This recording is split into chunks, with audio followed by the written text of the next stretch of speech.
Praise Lord प्रियांनो, प्रभू येशूच्या पवित्र नावामध्ये आपल्या सर्वांचं स्वागत आहे.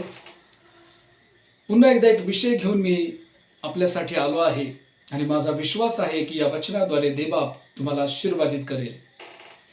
प्रियांनो, आपल्याला माहीत आहे की परमेश्वर देव हा आशीर्वाद देणारा देव आहे. देवाला आशीर्वाद द्यायला आवडतं. पवित्र शास्त्रामध्ये लिहिलेलं आहे की आशीर्वाद हे देवाच्या लोकांचं वतन आहे. परंतु प्रियानो, आपल्याला माहित आहे की हे आशीर्वाद कशा प्रकारे आपल्या जीवनामध्ये प्राप्त करून घ्यायचे. कारण परमेश्वर देव हा प्रेमळ आहे, परंतु त्याबरोबर आपल्याला माहिती पाहिजे की परमेश्वर देव हा न्यायी आहे आणि परमेश्वराचं आत्मिक नियम आहेत. आणि जर प्रियानो आपण देवाच्या आत्मिक नियमांमध्ये जर बसलो, त्या नियमांप्रमाणे जर चाललो, तर खऱ्या अर्थानं परमेश्वराच्या वचनामध्ये लिहिलेले जे आशीर्वाद आहेत ते देवबाप आमच्या जीवनामध्ये आम्हाला देतो. एक सांगू प्रियानो, बऱ्याच वेळा आशीर्वाद मागून मिळत नाहीत. त्यासाठी आम्हाला आत्मिक नियम, परमेश्वराचं वचन पाळणं, त्याचं मनन करणं अत्यंत गरजेचं आहे. अशीच एक बाब मी आज तुम्हाला सांगणार आहे की जी तुमच्या आध्यात्मिक जीवनासाठी देवाकडून तुम्हाला आशीर्वाद मिळवून घेण्यासाठी अत्यंत उपयोगाची पडेल. उत्पत्तीचं पुस्तक याचा 27वा अध्याय आणि 27वे वचन मी तुमच्यासाठी वाचतो. त्याने जवळ जाऊन त्याचे चुंबन घेतले, तेव्हा त्याने त्याच्या वस्त्रांचा वास घेऊन आशीर्वाद दिला तो असा, पहा, परमेश्वराने आशीर्वाद दिलेल्या शेताप्रमाणे माझ्या मुलाचा सुगंध येत आहे. आमेन. प्रियानो, या वचनामध्ये आपण पाहतो की इसाक एक बाप आपल्या मुलाला आशीर्वाद देत आहे. इसाक याकोबाला आशीर्वाद देत आहे. या वचनामध्ये जर आपण वाचलं तर आपण पाहतो की इसाकाने ज्यावेळेस याकोबाला आशीर्वाद देण्याची वेळ आली, त्यावेळेस एक अद्भुत गोष्ट आपल्याला पाहायला मिळते. आणि माझी इच्छा आहे प्रियानो की याच गोष्टीकडे तुमचं आणि माझे लक्ष केंद्रित केलं गेलं पाहिजे. येथे आपण पाहतो की इसाकाने त्याला आशीर्वाद देण्या अगोदर त्याच्या वस्त्राचा सुगंध घेतलेला आहे. अतिशय महत्वाची गोष्ट आहे. पवित्र शास्त्रामध्ये प्रत्येक गोष्टीला आत्मिक अर्थ आहे. आणि जर पवित्र आत्म्याच्या कृपेने, साह्याने जर आपण देवाचं वचन वाचलं तर निश्चित अर्थाने आपल्याला त्याचा खरा अर्थ समजतो आणि आपल्या जीवनासाठी त्याचा उपयोग आपल्या जीवनामध्ये आपल्याला होतो.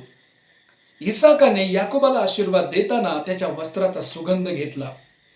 माझ्या प्रियानो, प्रभू येशूच्या नावामध्ये मी आपल्याला सांगू इच्छितो, इसाक याकोबाला सुगंध न घेता सुद्धा आशीर्वाद देऊ शकला असता.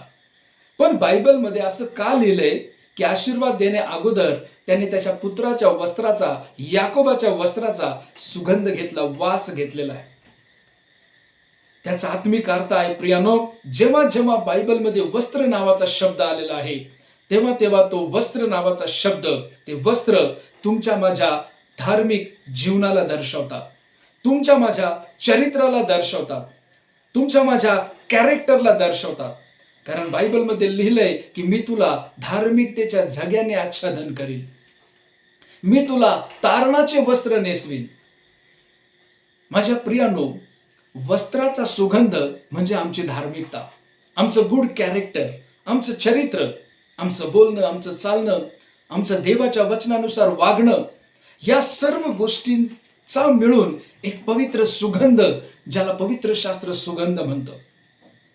आणि म्हणून ही जी गोष्ट आहे ना, परमेश्वराच्या बाबतीत सुद्धा ही अशीच आहे.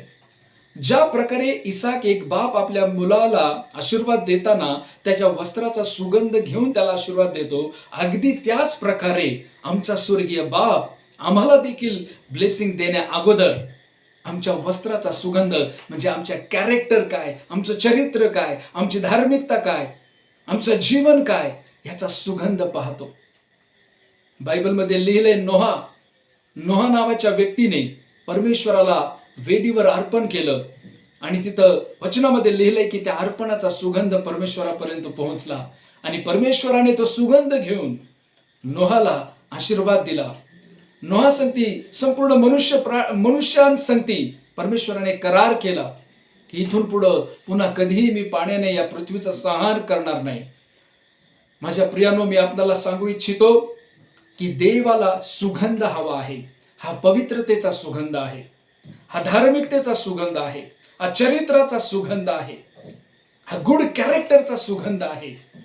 जर माझ्या प्रियानो अशा प्रकारचा सुगंध, अशा प्रकारची धार्मिकता, अशा प्रकारची पवित्रता जर आमच्या लाईफमध्ये असेल, आमच्या जीवनामध्ये असेल, तसं आमचं जीवन असेल, तर परमेश्वर पिता देव देखील आमच्या लाईफकडे पाहून तो सुगंध घेऊन, ती पवित्रतेचा सुगंध घेऊन परमेश्वर आम्हाला उत्तम उत्तम आशीर्वाद दिल्याशिवाय राहणार नाही.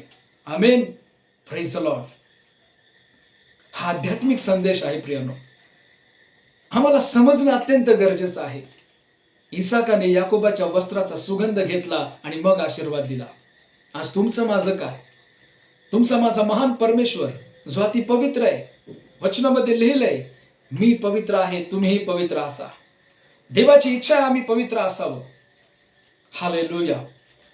वचनामध्ये आपण पाहतो 2 करिंथ 2 अध्याय आणि 15व्या वचनामध्ये देवाचं वचन आपल्याला सांगतं, आम्ही तर ख्रिस्ताचा परिमल आहोत. आमची ओळख काय आहे? आम्ही कोण आहोत या जगामध्ये? प्रेषित लोक म्हणायचे आम्ही ख्रिस्ताचा परिमल आहोत. माझ्या प्रियानो, काय आज आम्ही देखील ते म्हणू शकतो का? ख्रिस्ताचा सुगंध आम्ही आहोत का? कशा प्रकारचा प्रभू येशूचा स्वभाव होता?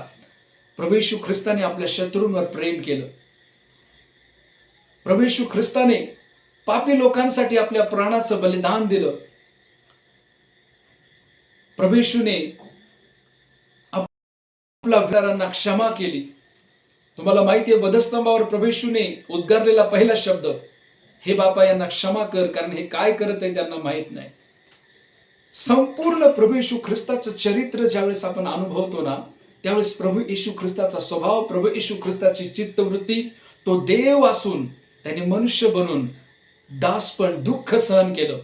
तुमच्या माझ्या पापांसाठी प्रभू येशू ख्रिस्त वधस्तंभावर मारला गेला. तुच्छ प्रकारचं मरण या महान परमेश्वराने तुमच्या माझ्यासाठी सहन केलं मनुष्य बनून. आणि म्हणून तो सर्वश्रेष्ठ आहे. सर्व नावाहून बायबलमध्ये लिहिलंय की त्याचं नाव उच्च आहे. आणि तो तुमचा माझा संपूर्ण जगाचा तारणारा बनला आहे. का? कारण प्रभू येशू ख्रिस्ताचं चरित्र, त्याचं जीवन पवित्र होतं, शुद्ध होतं, निष्कलंक होतं. बायबलमध्ये लिहिलंय त्याच्या ठाई कोणतंही पाप नव्हतं. माझ्या प्रियानो, या छोट्याशा संदेशाद्वारे मी आपल्याला उत्साहित करू इच्छितो. जर अशा प्रकारचं पवित्र शुद्ध जीवन आमचं असेल ना, आमचं गुड कॅरेक्टर असेल ना, आमचं चांगलं चरित्र असेल ना, तर तो स्वर्गीय बाप आमचा सुगंध घेऊन निश्चित आम्हाला उत्तम ते आशीर्वाद दिल्याशिवाय राहणार नाही. स्वर्गातले आध्यात्मिक आशीर्वाद, या पृथ्वीवरील आशीर्वाद, हर एक प्रकारचे आशीर्वाद परमेश्वर देवबाप तुम्हाला मला दिल्याशिवाय राहणार नाही. परंतु ज्या प्रकारे इसाकाने याकोबाच्या वस्त्राचा सुगंध घेऊन आशीर्वाद दिला, तसा प्रश्न उभा राहतो, माझ्या भावा, माझ्या बहिणी, जे तुम्ही हा संदेश ऐकत आहात, काय आमच्या चरित्राचा पवित्र सुगंध आहे का? आमचं वस्त्र, आमचं शरीर धार्मिकतेमध्ये आहे का? आध्यात्मिक अर्थ आहे प्रियानो या सगळ्या गोष्टीला. आम्ही ख्रिस्ताचा परिमल आहोत का? आमच्या जीवनाद्वारे आम्ही इतरांना चांगलं बोलतो का? आम्ही ख्रिस्ताचा प्रभाव, ख्रिस्ताचा परिमल आम्ही इतरांना देतो का? ते चांगुलपण, ते पावित्र्य, ती शुद्धता, तो निष्कलंकपणा. माझ्या प्रियानो, या छोट्याशा संदेशाद्वारे मी आपणाला बोध करू इच्छितो, उत्साहित करू इच्छितो. परमेश्वर देव आशीर्वाद द्यायला तयार आहे. देवबाप तुमचं जीवन बदलायला तयार आहे. परमेश्वर आपल्या जीवनामध्ये अद्भुत कार्य करायला तयार आहे. पण तो न्यायी परमेश्वर आहे. तो प्रेमळ आहे, परंतु तो न्यायी आहे.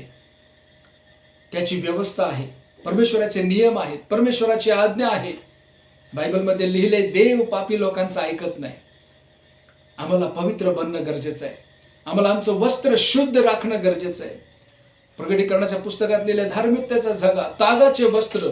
हे तागाचे वस्त्र धार्मिकतेचं प्रतीक आहे. प्रभू येशू ख्रिस्ताबरोबर जे सैन्य येणार आहे, त्यांचे शुभ्र झगे आहेत. प्रभू येशूच्या रक्तात त्यांनी ते शुद्ध केलेले आहेत. हे कोण आहेत? ज्यांनी आपलं जीवन, आपलं चरित्र शुद्ध केलेलं आहे. माझ्या प्रियानो, हे विश्वासाचं जीवन जगत असताना, हे ख्रिस्ती जीवन जगत असताना परमेश्वराचं वचन आमच्याकडून हीच अपेक्षा करतं की आम्ही आमचं चरित्र शुद्ध राखलं पाहिजे, आमचं जीवन पवित्र राखलं पाहिजे, आमचं चालण्या बोलण्याद्वारे आम्ही ख्रिस्ताला प्रगट केलं पाहिजे. की ज्या प्रभू येशूने संपूर्ण जगावर प्रेम केलं, ज्या प्रभू येशूने संपूर्ण जगासाठी स्वतःच्या प्राणाचं बलिदान दिलं, देव असून पण तो माणूस झाला आणि तुमच्या माझ्या पापांसाठी क्रूस खांबावर मारला गेला. आणि बायबलमध्ये लिहिलंय की तो पवित्र शुद्ध निष्पाप असल्यामुळं बायबलमध्ये लिहिलंय की तिसऱ्या दिवशी तो मरणातून उठला. त्याने मृत्यूला हरवलं, हर एक श्राप त्याने दूर केला. आणि प्रभू येशूने म्हटले, जो कोणी माझ्यावर विश्वास करतो, जो कोणी माझं वचन पाळतो, त्याला मी अनंतकालचं जीवन, उद्धार देतो, आशीर्वाद देतो. प्रिय भावांनो, प्रिय बहिणींनो, या वचनाद्वारे आपण हे शिकलो की एक बाप आपल्या पुत्राला आशीर्वाद देताना त्याने वस्त्राचा सुगंध घेतला. ही आध्यात्मिक प्रक्रिया आहे, ही आत्मिक क्रिया आहे, हा आत्मिक संदेश आहे. आज पण तो संदेश तुमच्या माझ्या लाईफमध्ये, जीवनामध्ये लागू होत आहे. आज पण तो परमेश्वर पिता तुमच्या माझ्या जीवनाकडे पाहून, तुमच्या माझ्या चरित्राकडे पाहून तुम्हाला मला आशीर्वाद देईल. आमेन. या वचनाद्वारे देवबाप तुम्हाला खूप खूप आशीर्वाद देवो. आणि मी विश्वास करतो की आम्ही ख्रिस्ताचा परिमल बनू. प्रभू येशूचा स्वभाव, ते पावित्र्य, ती शुद्धता, तो इनोसंटपणा, तो चांगुलपणा, तो विश्वासूपणा आमच्यामध्ये देखील आम्ही आत्मसात करू आणि आमचं वस्त्र, आमचं जीवन, आमचं चरित्र आम्ही वचनानुसार पवित्र चांगलं राखू आणि निश्चित बायबलमध्ये आशीर्वाद आमच्या जीवनामध्ये आम्ही मिळवू. आमेन. परमेश्वर देवा या वचनाद्वारे तुम्हाला खूप खूप आशीर्वाद दे.